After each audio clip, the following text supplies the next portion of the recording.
السلام علیکم viewers, fishing time میں فشنگ زون کے ساتھ میں ہوں سید حماد رضا کاظمی۔ دوستو، آج ہم آپ کو مہوے کے درخت کے بارے میں بتائیں گے اور اس کے پھل کے بارے میں کہ اس کو کس طرح سیو کیا جا سکتا ہے اور یہ کس موسم میں ہوتا ہے۔ یہ آپ کے سامنے مہوے کے درخت پہ گچھوں کی شکل میں جیسے کچنار ہوتی ہے ویسے یہ پھول لگتے ہیں اس کو، اور یہ لاہور میں گرین بیلٹ کے اوپر اکثر جگہوں پہ لگے ہوئے ہیں اس کے درخت، اور یہ اپریل کے سٹارٹ میں اس کا موسم ہوتا ہے جب یہ پک کے نیچے گرتے ہیں۔ اور یہ چیز یاد رکھیں کہ آپ نے درخت سے گچھے کبھی نہیں اتارنے، آپ نے جو بھی اس کا پھول حاصل کرنا ہے وہ جو نیچے پک کے گرے ہوتے ہیں وہی آپ کے لیے فائدہ مند ہیں اور وہی فائدہ دیں گے۔ ادروائز جو کچھ دوستوں نے درخت کے گچھے ہی اتار دیے ہیں تو میں بتاؤں آپ کو، آپ نقصان کر رہے ہیں اپنا بھی اور درخت کا بھی۔ وہ اس طرح کہ آپ جو گچھا اتار دیتے ہیں وہ نیکسٹ سال اس ٹہنی کے ساتھ کوئی پھول نہیں لگے گا۔ تو یہ اس کی خاص کوالٹی ہے کہ جو اس کی ٹہنی پہ پھل لگتا ہے نیکسٹ ایئر اسی ٹہنی کے اوپر ہی پھل لگتا ہے۔ تو یہ دیکھیں لاہور کی سڑکوں کے اوپر ہی یہ درخت لگے ہوئے ہیں عام۔ تو یہ مہوے کے فریش پھول ہیں جو میں نے صبح کے وقت حاصل کیے تھے گرین بیلٹ سے ہی۔ یہ فریش دیکھیں کتنے پیارے اور خوبصورت رنگ ہے ان کا، کو کھانے کو دل کرتا ہے اور انتہائی میٹھے پھول ہیں۔ السلام علیکم ویورز، میں ہوں سید حماد رضا کاظمی۔ تو ویورز، کافی دیر کے بعد میں آج اپنی ویڈیو ایک ریلیز کر رہا ہوں۔ تو کچھ دوستوں کے کہنے پہ کہ مہوے کے بارے میں کچھ ہمیں بتائیں، تو کچھ دوستوں نے ابھی آپ کی فرمائش پہ یہ ویڈیو بنا رہا ہوں میں۔ تو بہت سارے دوستوں نے کمنٹ پوچھا تھا کہ مہوا کہاں سے ملتا ہے اور یہ اس کی تیاری کس طرح کرتے ہیں اور اس کو کس طرح محفوظ کیا جا سکتا ہے۔ تو مائی ڈیئر، یہ ابھی سیزن ہے اس کا مہوے کا۔ مڈ اپریل کے بعد یہ پھول اپنے درخت سے گرنا شروع ہو جاتے ہیں، اور جب یہ پھول گرتے ہیں تو یہ فریش پھول اس طرح کے ہوتے ہیں۔ یہ دیکھیں، یہ اس کی ڈوڈی ہے اور یہ جیسے انگور کی طرح کا ہوتا ہے یہ پھل، فریش آف وائٹ کلر ہوتا ہے اس کا، یہ فریش پھل ہے اس کا۔ تو یہ آج کل کے موسم میں آپ کو لاہور میں جو گرین بیلٹ ہے عام لگا ہوا ہے یہ درخت ہے، پودا نہیں ہے۔ اور یہ اس کو مہوے کے پھول کہتے ہیں، یہ ویسے پھل ہے اس کا۔ تو یہ اس طرح اس کی ڈوڈیاں لگی ہوتی ہیں، اور اس کا میں بتاؤں آپ کو کہ یہ درخت سے نہیں توڑتے اس کو۔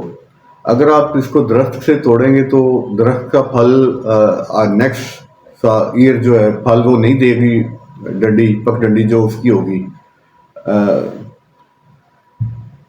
تو میں اپنے دوستوں سے گزارش کروں گا کہ یہ آپ درخت کو اس طرح یہ ڈوڈی نہ توڑیں، اور یہ آپ کے لیے بیکار ہے، اور آنے والے وقتوں میں پھر وہ نیکسٹ ایئر وہ پھل نہیں لگتا اس شاخ پہ اس کی درخت کی۔ تو یہ ڈوڈیاں میں نے بتائی آپ کو۔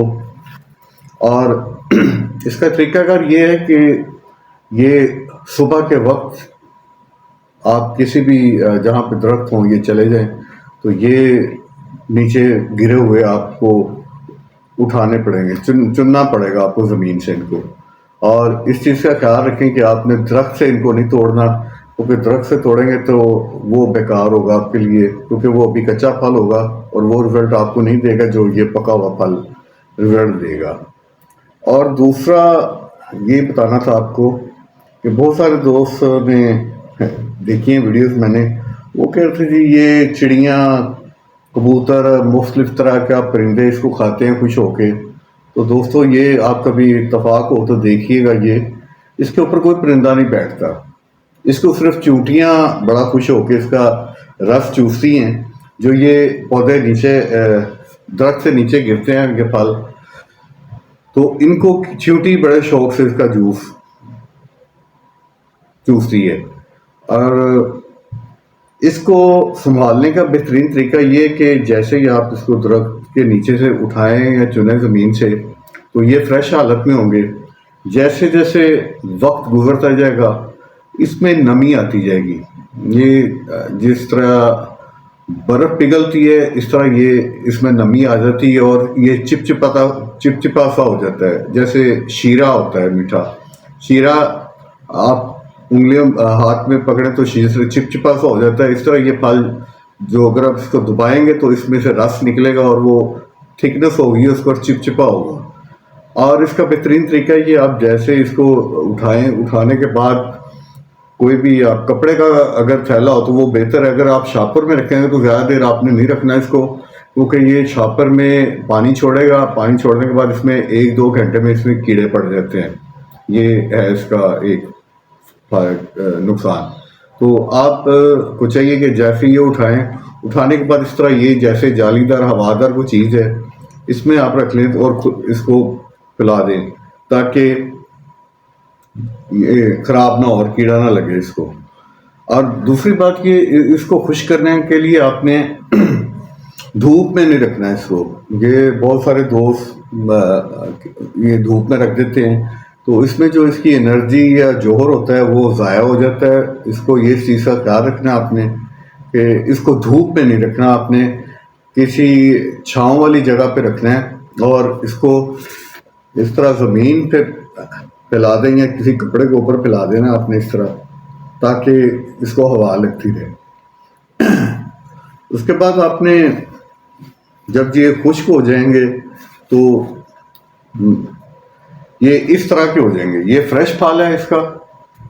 جب خشک ہو جائیں گے تو یہ اس طرح ہو جائے گی. یہ دیکھیں یہ بالکل خشک ہے، موے کے پھول ہیں. اور یہ والے موے کے پھول ابھی کچھ خشک ہیں، کچھ اس میں بھی نمی ہے. یہ مکمل خشک نہیں ہوئے، لیکن جب یہ خشک ہو جائیں گے تو اس طرح کا کلر ہو جائے گا. تو اب اس کو تیار کرنے کا طریقہ کیا ہے؟ بہت سارے دوستوں نے یوٹیوب میں کافی ویڈیو لوڈز کی ہوئی ہیں. ہر ایک بنانے کے اپنا اپنا طریقہ ہے.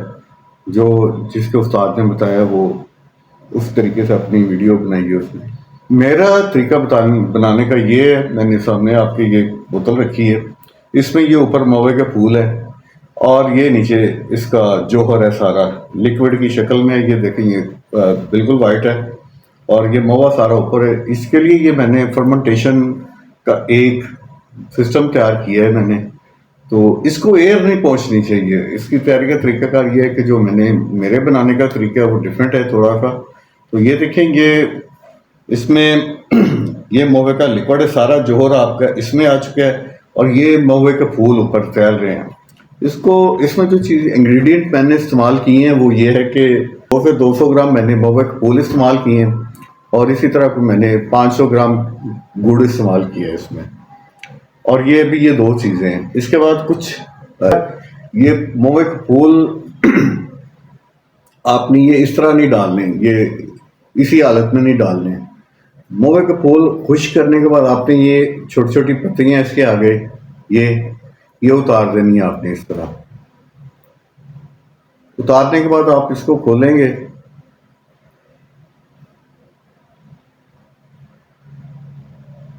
تو یہ اس میں باریک باریک یہ دانے ہوں گے. یہ اس کو نکال دینا آپ نے.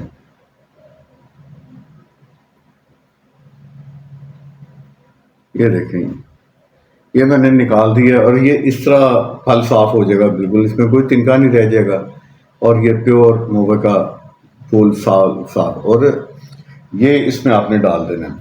دوسرا اس کا ذائقہ بڑا مٹھاس ہے اور یہ سیم منقے کی طرح کا دیکھنے میں لگتا ہے جیسے منقہ ہے. میوہ آپ نے سوگی سنی ہوگی.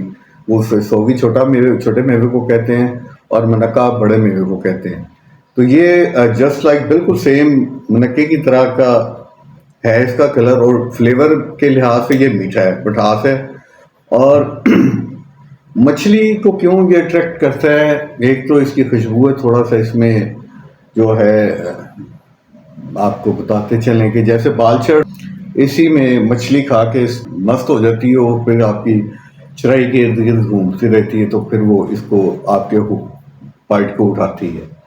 تو اس کا مقصد یہ چرائی میں استعمال اس لیے کیا جاتا ہے کیونکہ آ جاتی ہے مچھلی، جیسے ہم بہت دوستوں کو پتہ ہے بہت ساری جڑی بوٹیاں جو ہم چرائی میں استعمال کرتی ہیں، اس میں کچھ اٹریکٹ کرنے کے لیے جسٹ لائک ہوتے ہیں، تو جیسے بالچڑ ہو گیا، ایک دو جڑی بوٹیاں اور بھی ہیں جو ہم اس کے لیے استعمال کرتے ہیں۔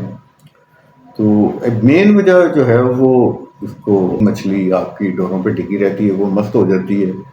دوسرا اس میں موے کا ایک تو یہ افیکٹ ہوتا ہے کہ جو مچھلی آپ کو لگتی ہے وہ زیادہ ریس نہیں لیتی، وہ آپ کو تنگ نہیں، لیکن اس کے بعد جب آپ کے لگ جاتی ہے، لگنے کے بعد مچھلی کا جب نشہ اترتا ہے تو اس اپنی اصل حالت میں آ جاتی ہے۔ تو یہ تھی میری دوستوں ویڈیو، امید کرتا ہوں کہ آپ کو ویڈیو پسند آئی ہوگی۔ دعا میں یاد رکھیں، فشنگ زون کے ساتھ سید حماد رضا کاظمی۔ خدا حافظ۔ تو دوستو جیسے کہ آپ نے بہت ساری ویڈیوز دیکھی ہوں گی یوٹیوب پہ کہ ہر ایک کا مہوا تیار کرنے کا طریقہ کار اپنا ہے، تو میں نے اس طریقے سے مہوا تیار کی ہے۔ یہ اس میں نے 200 گرام کے قریب مہوا لیا اور 500 گرام میں نے گڑ ڈالا ہے اس میں، اور نوشادر میں نے 50 گرام اس میں ڈالا ہے۔ یہ 3 چیزیں ہیں، اور فرمنٹیشن کے لیے میں نے خمیر کے 1 چمچ خمیر کا ڈالا ہے، میں نے کھانے والا چمچ۔ تو اس کے بعد میں نے یہ فرمنٹیشن کا عمل اس میں دیا ہے۔ یہ سارے ایک سیٹ میں نے تیار کیا ہے، یہ آپ کو دکھا دوں گی سارا، یہ دیکھیں اس کو، یہ دیکھیں یہ اوپر تک اس میں یہ پانی بھرا ہوا ہے، اور یہ اوپر سے یہ پائپ نیچے پانی میں ڈب ہے، وہ ہاف پانی میں اور اوپر ایئر ہے، اور یہاں پہ میں نے اس کے سوراخ کر دیے تاکہ جو اس کی ایئر بنے گی وہ یہاں سے باہر ہو جائے گی اور باہر کی ہوا اس کے اندر نہیں جائے گی۔ تو یہ ایک پراپر فرمنٹیشن کا عمل ہے جس سے یہ اس کے اندر بیکٹیریا پیدا ہوتے ہیں۔ تو اس کے بعد میں یہ اس کا جو لیکوڈ ہے پانی، اس کو علیحدہ سیو کر لوں گا، اور یہ میرا مہوا ہوگا۔ اس بچے ہوئے سے میں اس کی جو ہے مہوے کی چٹنی تیار کروں گا۔ تو اس طرح میرے پاس 2 چیزیں تیار ہو جائیں گی، ایک تو یہ مہوے کی چٹنی بن جائے گی میرے پاس، اور یہ لیکوڈ کی شکل میں میرے پاس مہوا تیار ہو جائے گا۔ تو میرے دوستو یہ میرا طریقہ کار ہے مہوا تیار کرنے کا۔ امید ہے کہ آپ بھی اگر اس طرح طریقہ استعمال کریں گے تو یہ مہوا آپ کو اچھے رزلٹ دے گا۔ تو بقایا استعمال کا آپ دوستوں کو پتہ ہی ہے، بہت سارے دوستوں کو کس طرح اس کو استعمال کرتے ہیں۔ یہ لیکوڈ کو ہم اپنے گراؤنڈ بائٹ میں بھی استعمال کر سکتے ہیں، ویٹ چرائی میں بھی ہم استعمال کر سکتے ہیں، لیکن جو اس کی مہوے کی چٹنی ہم استعمال کریں گے وہ آپ کو پتہ ہے لیپنگ کے لیے استعمال کی جاتی ہے، چیز استعمال کیا جاتا ہے۔ جیسے کہ آپ نے بہت سارے درخت، جیسے املتاس کا ہے درخت، یہ بھی آپ کو روڈ پہ مل جاتا ہے گرین بیلٹ پہ لاہور کی، اور اس سے ارجن کا درخت ہے، یہ بھی لاہور کی گرین بیلٹ پہ مل جاتا ہے، اور یہ آپ کو آسانی سے اویلیبل ہے لاہور میں۔ دوسری بات یہ کہ نرسری پہ سے اگر آپ ان کو مہوے کے پھول کو خریدنا چاہیں تو مائی ڈیئر نرسری والوں کو اس کی بارے میں بڑی اچھی طرح انفارمیشن ہے کہ مہوے کا پھول کے درخت ان کے پاس اویلیبل ہیں۔ لاہور میں ہمارے پاس پتوں کی نرسری ہے، وہاں سے یہ اویلیبل ہے، میں نے منگوایا ہے خود بھی، اور میرے ایک دوست ہیں خاور صاحب اسلام آباد سے، واکنڈ سے، وہ مجھے بتا رہے تھے کہ اسلام آباد نرسری سے بھی میں نے پتہ کیا کہ اویلیبل ہیں۔ تو یہ کوئی اتنی مشکل نہیں ہے، عام گرین بیلٹ پہ پودا پایا جاتا ہے، اور یہ اتنا قیمتی بھی نہیں ہے۔ تو یہ تھی میری دوستوں آج کی ویڈیو کو، امید کرتا ہوں کہ آپ کو ویڈیو پسند آئی ہوگی، لائک اور کمنٹ ضرور کیجیے گا، دعا میں یاد رکھیں، فشنگ زون کے ساتھ سید حماد رضا کاظمی۔ خدا حافظ۔